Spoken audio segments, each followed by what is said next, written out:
into a brand new wave, drowning out the noise that's tame. Liberty whispers through the brave, breaking free from every chain. Nullify the rules they crave, crypto beats that pave the way. Anarchy with minds that safe, algorithms new dawn today. Out of bounds and out of sight, building futures pure and bright. Escape the grip and win the fight. Welcome into the legacy ride. Beyond control we take a stand, casting off the iron brand. Freedom flowing through our hands, revolution's our command. Decentralize the way we plan, all together we expand. Breaking shackles for the clan, in this journey we're on pan. Out of bounds and out of sight, building futures pure and bright. Escape the grip and win the fight. Welcome into the legacy ride.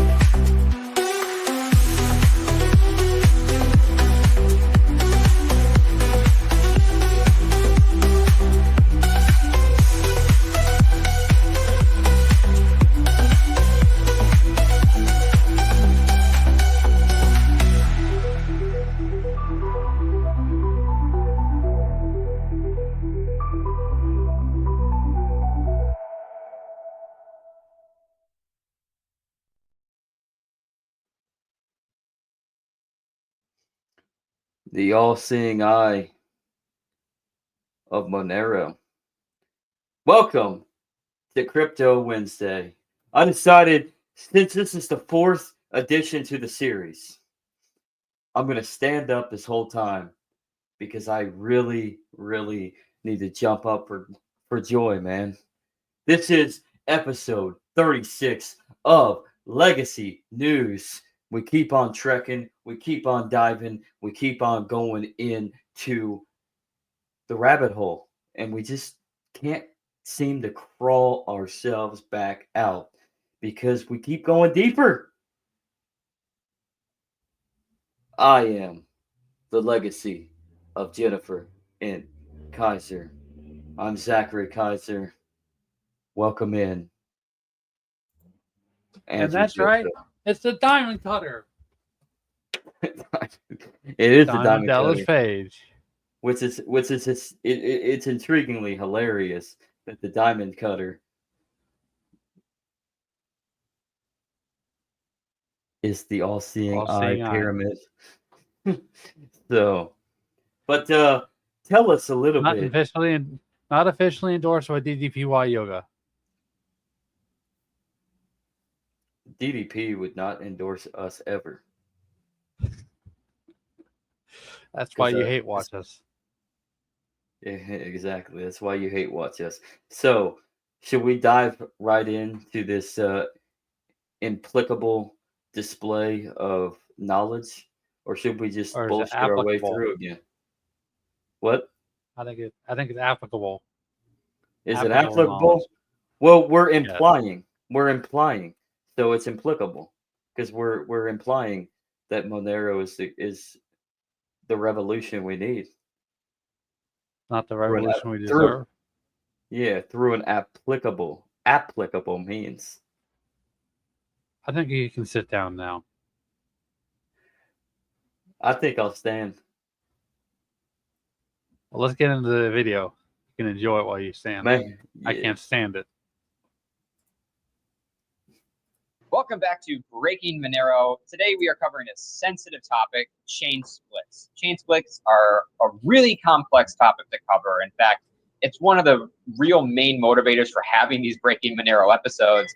But to give a brief key takeaway, if you get nothing else, the best thing you can do is to not claim forks. And if you do, realize that you're sort of playing with fire and you can easily screw up with many, many consequences. So again, if something's seeming too complicated, just go back to that main point and we can proceed from there.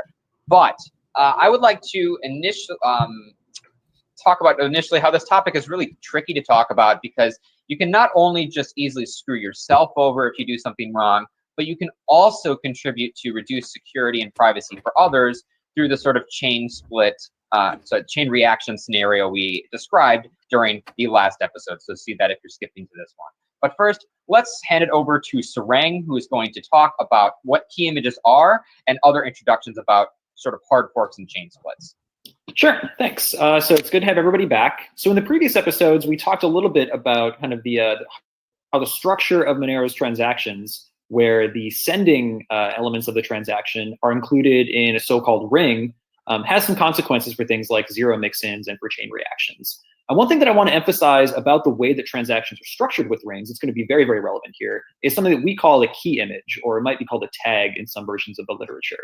And the important thing to remember with that is if I have, for example, as Monero does now, a ring containing 11, one-time use keys, and I'm spending one of those, well, I want to make sure that I can't use one of those keys in a future transaction and double spend.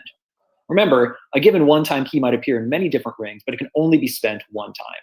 So every transaction has what you can kind of think of as like a one-way representation of the actual spending one-time key, called the key image, associated to it.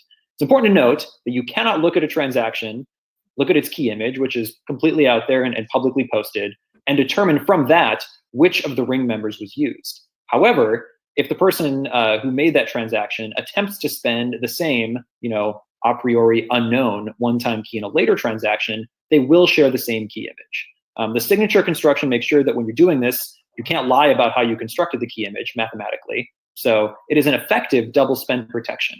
If you look at two transactions and if they have the same key image, then you know that the exact same one-time ring input was used as the sender in that, although you ideally should not be able to determine which it is. So this will become relevant when we're talking about this. I know that, Justin, you wanted us to talk a little bit about the different kinds of forks, since that's a word that appears sometimes. Absolutely. So there's different ways you can look at the word fork. It's important to note that just kind of in the natural mining process of the network, we occasionally do get small forks, since different miners might find different blocks at around the same time. But eventually those small forks end up going away, and that's what we end up meaning when we find consensus among a longest chain, for example. So at the end of the day, even though we have many small forks in the network naturally, they're very, very short-lived typically. It's also worth noting that we do regular network upgrades to the Monero system. These are sometimes called hard forks, but I prefer the term network upgrade. So technically, we are forking away from an old chain to a new chain, but in general, these are non-contentious. Everyone follows the new chain, and it's not a big deal. So nothing to worry about there. There's also the idea of what's called a code fork. We're an open source project. You can go on GitHub and look at the Monero source code. You are free to do what's called a code fork and basically take that code, modify it, and start your own asset. As long as that asset starts its own chain and its own ledger from scratch, nothing to worry about. We have plenty of examples of projects like that, projects like Wownero or Eon or Rio that are completely safe to use because they use different keys and they have a completely different ledger. But the thing we really want to talk about is what I might call a project-based chain fork. What these are they are typically new projects with new assets with new names, and there's a ton of different ones. You might have your Diet Monero with Lime that claims to be better. And what's unique about these is that they actually share part of the older Monero ledger, the older Monero chain. But at a given time, they will basically split off from the actual Monero chain that's going off in some direction, and they'll basically start their own version of the chain. So it kind of forms a Y shape. You have the original shared chain, and then you split off there. So those are the kind of forks that we're going to talk about that are contentious and can cause problems. And just to clarify, Sarang, with the example where they often share some of the previous existing chain and then form their own. Great. The new GoDaddy Arrow has AI marketing tools to help small two chains in a Y shape. These are sometimes referred to as airdrops in many cases, correct? You need to get an ad. Okay. Yeah, they are. And typically what might happen with these projects is they might ask you to go up to their wallet. They might ask you to input your Monero private keys, and they'll promise you that they'll, drop some of the new Diet Monero with Lime in your Diet Monero with Lime account. Okay, thank you. So I actually want to go through now, take the time to walk through some of the previous slides that I gave at DEF CON, again, to talk about this sort of chain split analysis with the key image reuse, just so you can see exactly how this happens. So I'm going to share that screen right now. Okay, this presentation has come in a lot of handy. So you can see, as an example here, 2 different rings, one on the left, one on the right. Each ring, each green circle, are 2 different transactions. On the left, you have chain 1. Let's say that's the Monero chain. On the right, you have chain 2. Let's say that is Monero diet with lime, for instance.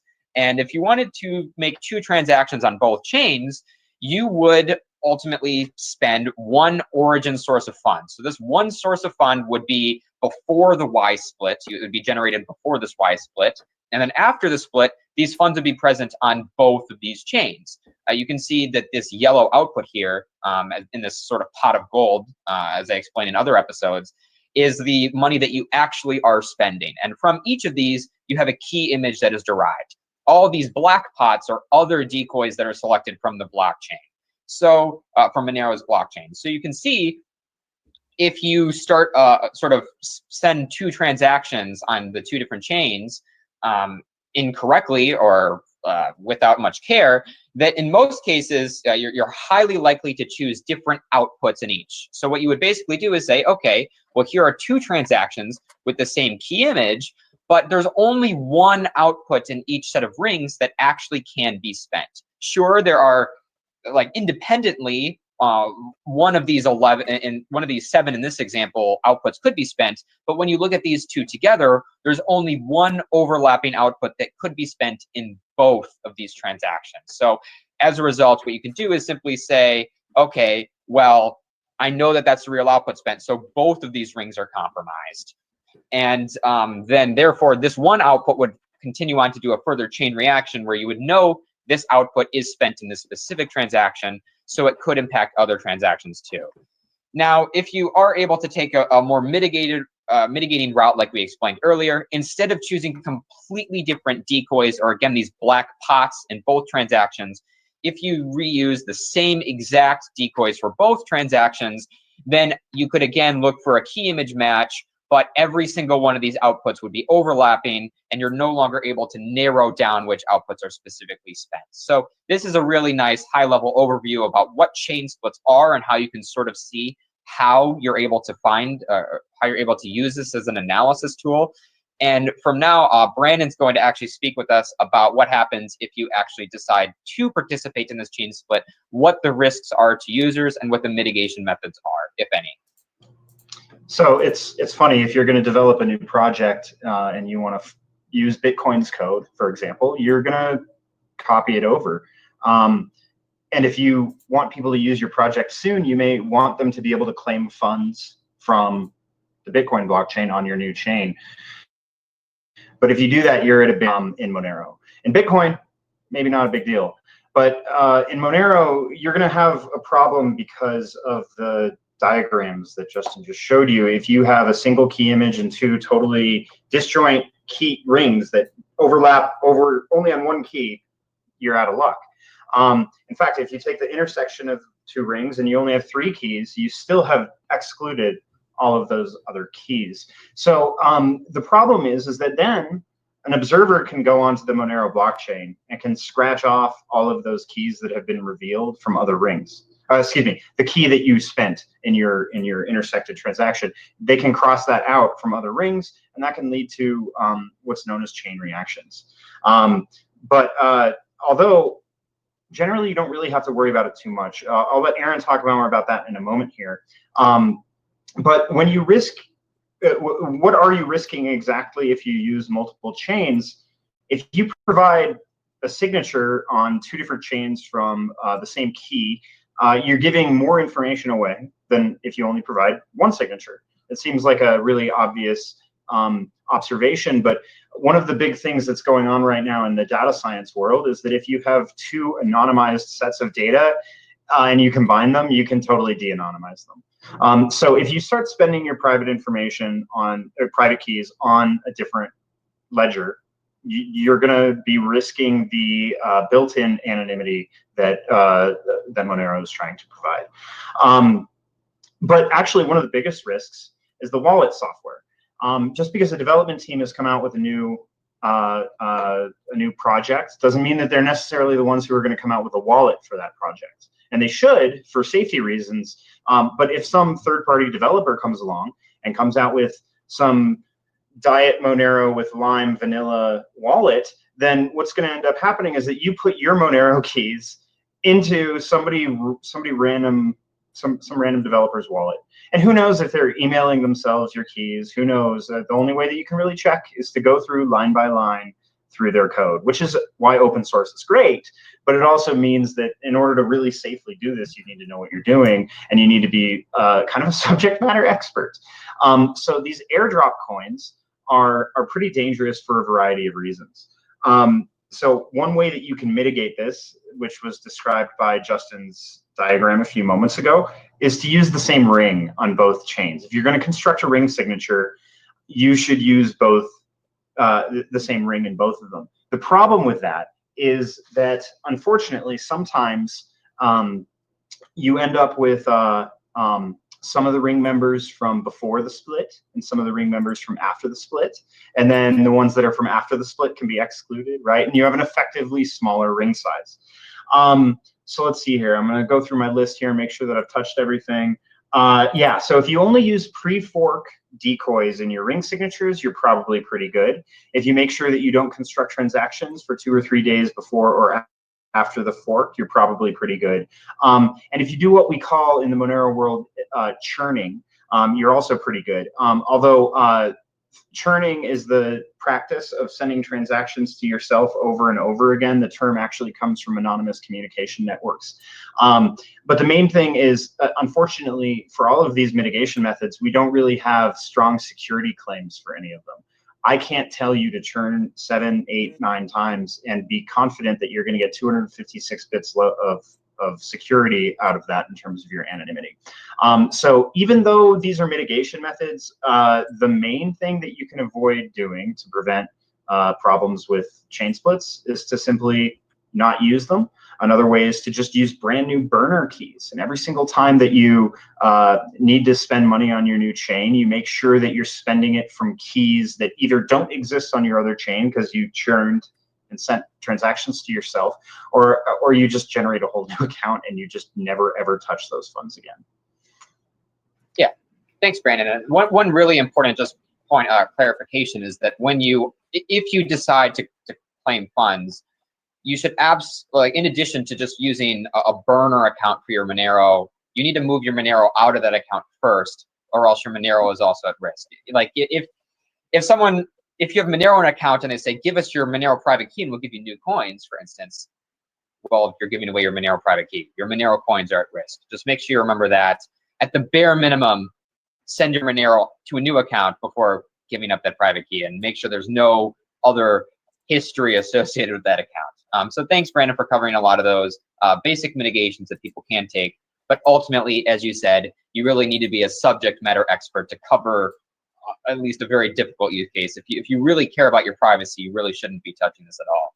So, Sarang, can you cover what users should do if they're a bystander, they don't want to get involved in any of this chain split nonsense, they just want to stick with Monero? What ultimately can users do? What risks are they exposed to, and how can they mitigate their exposure?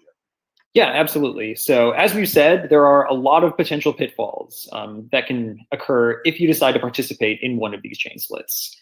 So the safest bet is to just not participate. I do not participate, nor do I wish to participate in any. But as was already hinted at, folks who do end up spending funds on both chains, of course, can reveal which ring member is going to be the true spender on both chains. And as was hinted at, we can use this in a chain reaction analysis based on being able to remove that particular spent one-time key from other rings on both chains in which they appear. So we already know how chain reactions work. And we also know that one of the reasons that we have increasingly larger ring sizes over time is to make the effects of chain reactions less of a big deal. If I have a ring of size 11 and one of those decoys happens to be a part of a chain split, then I've reduced my ring size down to 10. And if this happens a lot, that is, if there's very, very large participation in such a chain split, then I reduce my effective ring size more and more. And again, I haven't participated in anything. I'm just using Monero as expected, and my transactions all have rings that contain other decoys that could have participated in it. So if we're not participating, what should you do? Well, in general, because a lot of this has to do with which decoys you're choosing, the safest possible thing, if you're not sure how popular a chain split's going to be and how effective a chain reaction might be against your own outputs, in general, maybe if usability is not a big deal for you around that time, consider not sending any transactions on the original Monero chain for about maybe 2 days before and after the split. Now, the reason for this we'll talk about in our next episode has to do with the way that we select decoys in general, but that's probably the absolute safest thing that you can do. So decoys that are kind of exist in between, that is decoys that were created in transactions within this kind of 2-day range before and after, you should consider those fairly high risk decoys, as in they are at higher risk of being revealed by someone who created them and then used those in a chain split. So if you're very worried, maybe avoid usage. Again, this is not great for usability, but it's a consequence of the way that Monero transactions and double spend protection work. However, if you must use Monero in those times, and of course, if we want Monero to be usable, we have to assume that some people might need to use it in that time.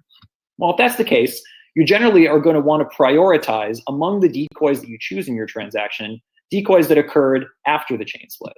After all, if a decoy was created after the chain split, it does not exist on the other side of that Y, and therefore it cannot be spent on the other side of that Y. So post-split decoys are a better option. Now, of course, again, as we're going to talk about in the next episode, how outputs are actually selected is actually a very, very subtle topic. So this isn't necessarily a fully ideal solution, but it's a reasonable one if you must use Monero within kind of this 2-day before and after region. We also talked before about a previously so-called blackball or a spent output analysis tool that, although it takes a while to run, can be used to analyze different Y forks and figure out which outputs are absolutely spent and should not be used in a ring. Again, this is really only necessary if you're very, very worried about the popularity of a chain split. As we're going to talk about, we typically have not had much popularity with such splits, so it's not really been an issue. And finally, just kind of a nice social advice is, follow the community when these occur. Typically the community is very much on top of how popular we think such a chain split might be. We have a history of dealing with these pretty well. So if you want to know when such a split might occur and when this 2-day range might happen, follow the community as much as possible. And of course, we have talked again about the idea of churn, which is sending funds to yourself. This is something that you could also do if you have to use it during this time period. But again, churn is not something that is fully understood to our satisfaction. So the absolute safest bet is to avoid that time range. And if you must use that time range, consider prioritizing outputs that were created after the split as your decoys. Excellent. Thank you so much, Sarang. So I actually used that spent output tool. At the time when I ran it, it was still called the blackball tool on several of these Y splits with Monero. So I ran it with Monero version 6, which was the Monero original 0 classic fork, and also the Monero V fork, in order to sort of determine what the actual results were. What's the real measurable impact that these forks had on individuals? And by speaking about these, we can help explain how Monero's ring signatures have provided protection and what we sort of need to do going forward. So I ran the tool in August 2018, and I found that 31,359 rings, this is about 0.5% of the rings, had reused a key image in an obvious way, so it was really obvious what output was actually spent in these rings. So you knew, okay, this is the clear output, it has to be spent in this exact transaction. And as a result, this had a chain reaction impact that impacted 8 other rings on the blockchain, which is less than 1,000% of Monero transactions. I have a quick question. So yeah, go ahead. Is getting 8 rings compromised when starting from 32,000 roughly, is that acceptable to you guys, in your opinion, in terms of anonymity?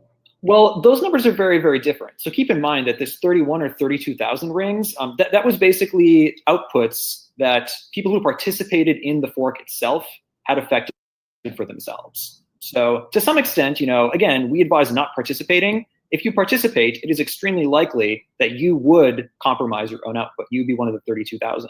The 8 rings are 8 entirely different rings from people who presumably did not participate in that fork.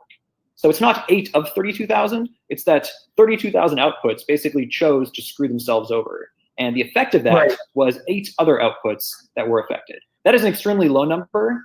I think that any number that is not 0 is, ideally not acceptable. However, again, this is a consequence of the fact that chain splits, have effects on others.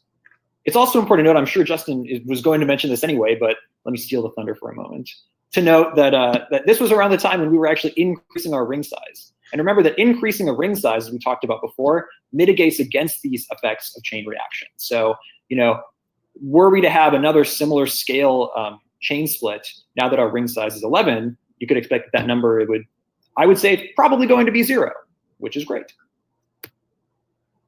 Yeah, absolutely. So speaking to the first split I observed, that was when Monero was upgrading from ring size 5 to 7. So the previous chain that sort of continued on that other split stayed at ring size 5.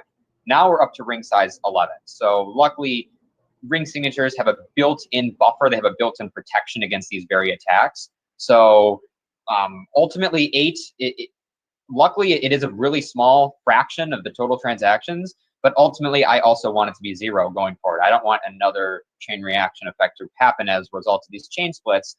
So, but I'm generally confident that unless there is a really significant split that has the community torn in Monero, that we're unlikely to see such large chain reactions going forward, luckily. So hopefully this is, the worst is sort of behind us, so to speak, in my opinion. And I guess one last closing thought I had is that chain split attacks are partially social attacks. You can't just sit on your home computer and keep splitting Monero over and over, keep making more of these forks and observe information. You have to get a lot of people that are interested in Monero to really become a part of this. So as a result, we can simply say that, sorry, I lost my train of thought there. Oh yeah, so these are partially social attacks. You have to get a lot of community involved. And luckily, since these are social attacks in part, they're relatively easy to observe because people need to know about this to actually claim the funds and make an impact. So it's sort of a multi-leveled, multi-tiered attack surface here. Any final comments from the two of you before we sort of wrap up this episode? Well, I do have one observation. This is not the only problem with the airdrop coins, right? There's a variety of other security issues with them. This is the problem with airdrop coins that applies specifically to ring signature-based crypto node like currencies. So you may be able to go find other articles describing other problems with airdrop coins that are beyond the scope of this discussion. And I guess the only thing that I would really close on is, like so many other things that affect, personal, financial, digital security, it's very, very subtle. And in general, I kind of take on the mantra that if I am not extremely confident in how to do such a thing correctly, the best thing to do is just to not do it. So, we've already talked about how very subtle it is to participate in these chain splits. If you're not extremely confident that you know exactly how to do it correctly to protect yourself, you really shouldn't do it. And as we know, there are very simple mitigations you can do if you are not participating that can mitigate against the effects of others. All right. Thank you so much, Sarang and Brandon. We're happy to have both of you on again in this episode. Again, the next episode is specifically on the Monero input selection algorithm and how this has consequences of everything to do with ring signatures. It's a really big topic that we have in the next episode. So hopefully this chain split episode was really helpful for you. It is one of the really unique parts about Monero and consequences about how Monero prevents double spending. And there's ways to mitigate it, but it's important to sort of communicate exactly what the consequences and impacts are to the rest of the community. So hopefully this has been really helpful to everyone here. And we're going to, and so with that, I'm just going to wrap up the episode. Thank you everyone for joining us. See you in the next one. Thank you so much. Bye. Take your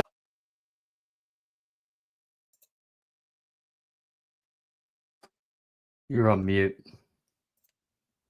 While Andrew tries to figure out his technical... Oh, there he is. It looks like we had ourselves a chain split. You are no longer standing up. Yeah. I decided to split the atoms. Speaking of chain splits, let me give you a real life example, starting with the guy behind me, Carl Minger. He had Let's bring Mises up as a student. let's bring Mises up as a Menger. student, right? And they continued the process. They continued it, the school, the Austrian school, and then Mises had Friedrich Hayek and Murray Rothbard, and they split Hayek. in different directions. It was a chain split. Hayek. Yeah, I guess you're not Hayekian, right? Nope. Hayek was a Nope. socialist. F.A. socialist. So, not our words, Mises's words. But yeah, that is So, actually a real life chain split right there. Is the fact that you have two different perspectives under the what's the word I'm looking for? Um, the students the studentry. I can't think right now, man. the I'm pupils, having, Mises's but you have, pupils. we'll just say pupils, yeah.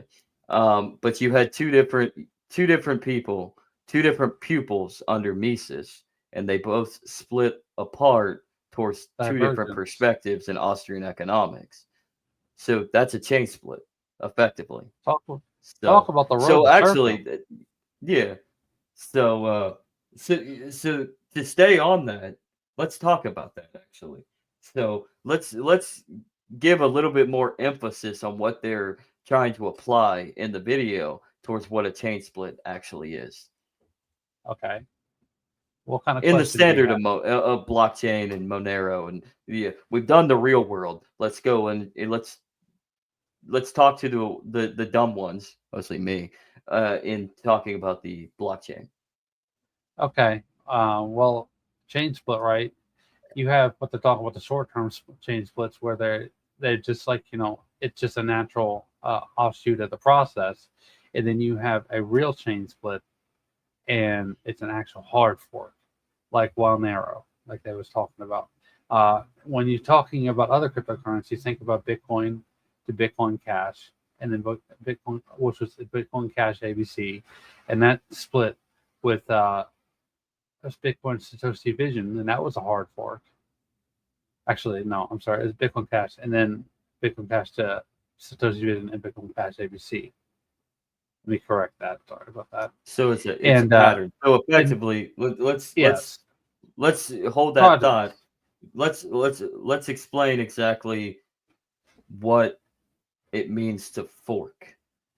Yeah, what does that mean to fork from one chain or one coin to the next, A fork like with is a Bitcoin? break in consensus, a break in the rules that they use to operate the system that regulates the cryptocurrency environment. So Sounds like the the market. block size war of 2017, 2016, that was a break in the consensus fork. And it wasn't, they tried everything they could to come to a compromise. It just didn't work.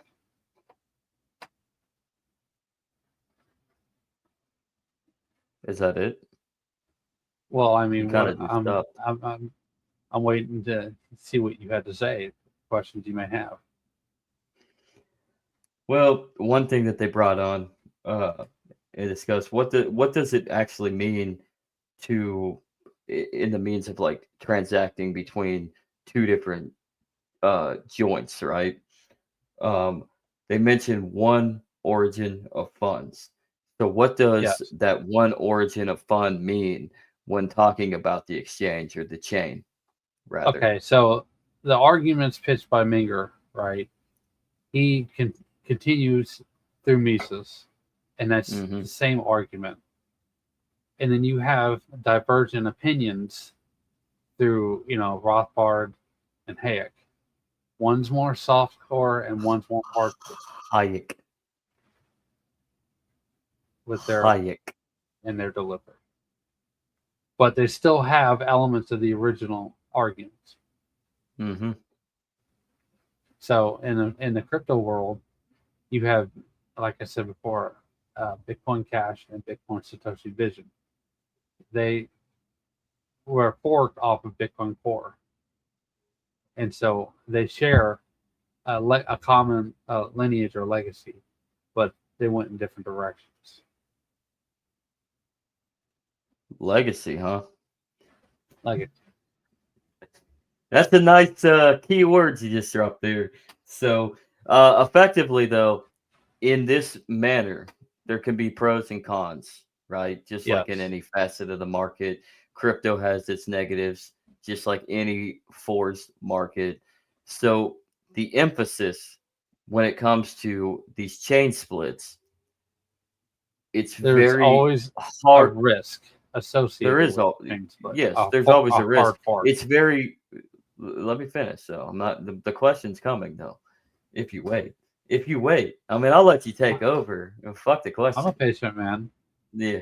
But it's very it's very hard nosed within a display this chain split on the emphasis towards not your keys, not your coins. So explain exactly what it means to the lane that want to learn more and embrace it. What does it mean to not be associated with a personal key? So if you go and buy Bitcoin, Bitcoin Cash, Bitcoin Satoshi Vision on an exchange, they have access to the keys to the kingdom, so to speak. Like they have a universal key to everyone's car. They can just step in and take it if they wanted to. Having it off exchange on a hardware wallet or on a paper wallet, if there is a difference there. Um, there's different implementations of the wallet software. Um, it I won't say maximizes, but it increases your security significantly. So effectively, a corporate entity, these heavy hitter exchanges like Coinbase or such, It's have they have central control through a public means of collective ownership of production. Am it's I like correct? it's like if you keep your money in the bank versus taking your money out of the bank and putting it under your mattress. They just had to Everybody go an has an extra own. step. Yeah. They have to go So next, everybody but has that doesn't effectively. mean you still at risk. Yeah. But everybody Um, effectively in this case scenario, yeah, everybody their has their own segue to what is yours and you have to theirs. You really don't necessarily. It's really the exchange that owns it for the most part, so long as you don't move it off of that exchange and do what you please with your own money, take control of it, take control of your wallet, be your own bank. Um, but you effectively are handing your authority away to these exchanges and allowing them to give full on collective ownership. You own what is yours because you actually purchased it on their exchange, but the wallet is custodial in the effect that they own the it wallet depends. circumstance. So, and then the exchange, of course, is the open public itinerary. So it It is depends on which wallet effectively, you use, well, yeah. because I mean, there's exchanges various have their own wallets. version of wallets, and then there's you know private implementations of the original wallet software. That's because it's open source and anybody can adjust it. But what I'm saying Now, is it's still collective ownership. You're still by going that route and not taking full control and accept. yeah, Yeah, I understand. There's still risk, and that still has the embrace of Austrian economics. But then you have the corporate sector moving in and embracing more of a Fabian socialist esque Marxian idea of collective ownership through private means. You have a public collective ownership through a privately centralized uh, control mechanism, authority that oversees everything. So you have the overseer, the collective ownership, and then you stuck in the middle of like, it's like the meme where you have the two pathways, right? Yeah. Do you want central authority over over your custodial wallet, or do you want everybody else to share ownership of your wallet? And you're stuck in the middle, like, I'm free. I'm my own Right. bank. Let me touch base on something I was talking about earlier. Like I said, there's risk associated with a hard fork. When Bitcoin Cash split into Bitcoin Cash ABC and then Bitcoin Cash Node, there was a significant minor attack on Bitcoin Cash ABC because of the way they handled the fork, because they forced a fork within the community. The community did not want to fork, but they forced their hand. And so as a result, the old school miners, I've seen this myself, were attacking the chain and making it obsolete. And it's still it's significantly insignificant nowadays. ABC. And that goes to my next question, and then we'll start wrapping up here because we've gone once again way over time on this fantastic series of Breaking Monero. Um, the concept of decoys. Do you think that might be the way that you have nefarious figures trying to take control of certain chains, certain wallet apparatuses, etc., etc.? Explain I believe that's the concept of decoy. well, like ABC, Bitcoin Cash ABC. They initially had acknowledged the need of the fork, and they said that they would be good custodians to the project. But then it was like a revolving door. Every 6 months there was a hard fork, and for an environment that Bitcoin Cash needed, that was the worst thing you could do, because the people who were trying to do business on Bitcoin Cash were constantly, having to stop what they were doing, implement a new framework, and then 6 months later reset everything over, and that's extremely expensive and difficult for businesses who are trying to think of more long-term goals. But isn't that the concept of the blockchain? To keep on Well, there's a difference between a soft fork and a reinitiating. hard fork. Yeah. They slow down the amount of hard forks, so it was a new consensus model. Fair enough. Fair enough. It's like trying to So set up a church, and then every 6 months you relocate the church. You don't have people keep coming back, right? Because it becomes you more and keep more going to a difficult for different you to you keep to going to a new another market, location for the another same church. community. Yeah. Yeah, Instead of expanding that church, maybe go and expanding your outreach but staying centered in one location, you just shut down and like say the populace move and that the two people counties in over, and that nobody knows who yeah. you are. No, I was gonna say it's like pissing off the community and having to shut it down and moving two counties over and have to restart, reset, and then you get a confluence of new parishioners, but then you piss them off and have to leave and go set up shop everywhere else, and you just keep on recycling and doing the same pattern over and over again to where you just don't have a cohesive culture. Let's just put it that way. Well, it's hard to have a culture when nobody's got anything in common. That's true. It's also hard to have a culture when they just keep on opening up the floodgates too, and massive amounts of people that don't understand your culture starts to implode into your culture, and then you have culture against culture, and then but that's for a different episode. We'll discuss more in detail about the illegal immigration issue. But the open borders crisis. Um, but at the same time, this has been another great examination into Monero. It's a We good keep project. learning.